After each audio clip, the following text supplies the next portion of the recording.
Hello everyone, कैसे हैं आप सब। तो आज का टॉपिक हमारा है लाइफ साइकिल ऑफ ओचरेरिया बैनक्रॉफ्टी।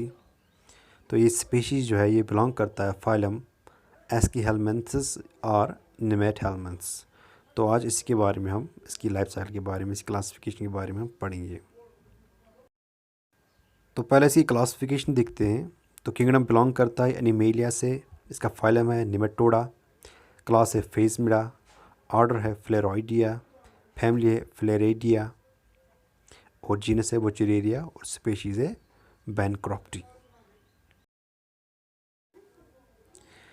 अब इसके बारे में हम इसकी मॉर्फोलॉजी देखते हैं पहले।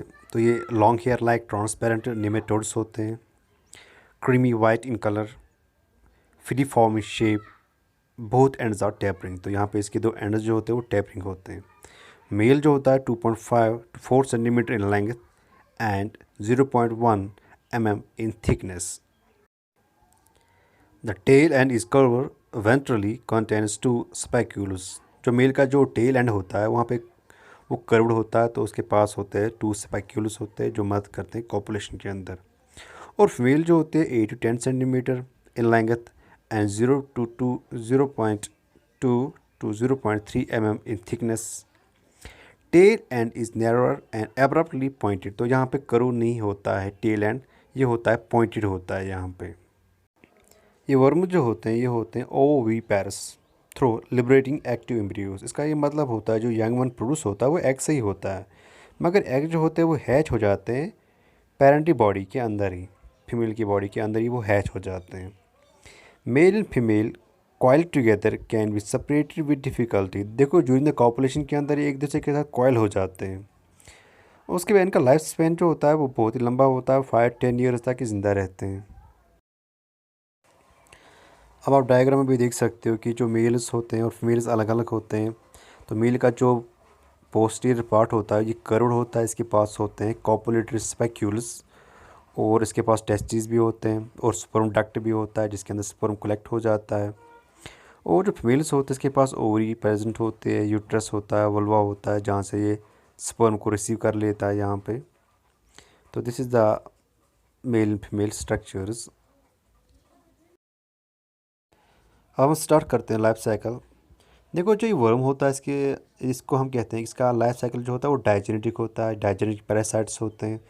तो इसका जो प्राइमरी होस्ट होता है वो ह्यूमन्स होते हैं और इसका जो सेकेंडरी होस्ट होता है वो female mosquito of Culex species का होता है। तो यहाँ पे बहुत याद रखना, इसे क्यूलेक्स स्पीशीज़ का होता है। और ये पैरासाइट जो होते हैं ये मोस्टली रहते हैं लिव वेसल्स और लिव ग्लैंड के अंदर रहते हैं ऑफ ह्यूमन्स। देखो मेल फीमेल जो होते हैं ये तब कॉपुलेशन करते हैं जब ये दोनों आ जाते हैं सेम लिम्फेटिक ग्लैंड के अंदर। उसके बाद जब कॉपुलेशन ख़त्म हो जाती है तो उसके फीमेल जो होते हैं, क्योंकि ये हमें पता है कि ये ओवी पैरस होते हैं, तो ये बर्थ देती है लार्वा को। तो इन लार्वा को यहाँ पे कहते हैं हम माइक्रोफ्लेरिया बोलते हैं इनको। उसके बाद जब ये लार्वास बाहर आ जाते हैं बॉडी से ऑफ फीमेल के, तो उसके बाद ये हो जाते हैं migrate to the lymph and blood channels के अंदर। उसके बाद वहीं पे रहते हैं।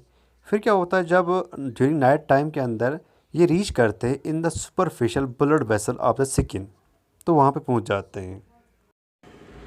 जब वर्म्स ये माइक्रोफ्लेरिया जब पहुँच जाते हैं सुपरफिशियल ब्लड वेसल के अंदर ऑफ द स्किन, तो वहाँ से मॉस्किटो जो होता है इनको इंजेस्ट कर लेता है, वहाँ पे इनको टेक कर लेता है, तो अलॉन्ग विद द ब्लड के साथ। फिर ब्लड जो होता है वो पहुँच जाता है mid gut of the mosquito, तो वहाँ से ये पेनिट्रेट होके चला जाता है thorax muscles of the mosquito, तो वहाँ पे ये बड़ा बन जाता है। फिर ये बन जाते हैं इन्फेक्टिव ज्यूलाइनस।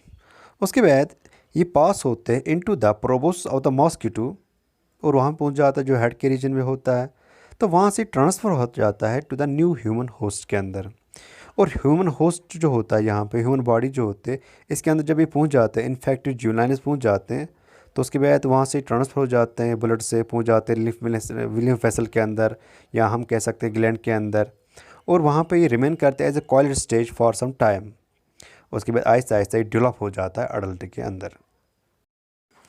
जब इनकी ग्रोथ प्रॉपर्ली हो जाती है उसके बाद जब ये लिम्फ वेसल के अंदर होते हैं तो वहाँ से इनको ब्लॉक कर लेते हैं लिम्फ वेसल को, जिसको हम कहते हैं यहाँ पे लिम्फोडीमा।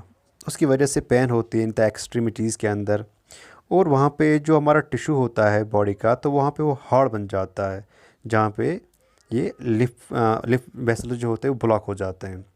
उसकी वजह से क्या होता है, जहाँ पे ये प्रेजेंट होते हैं वहाँ पे इन्लार्जमेंट होता है उस एरिया का।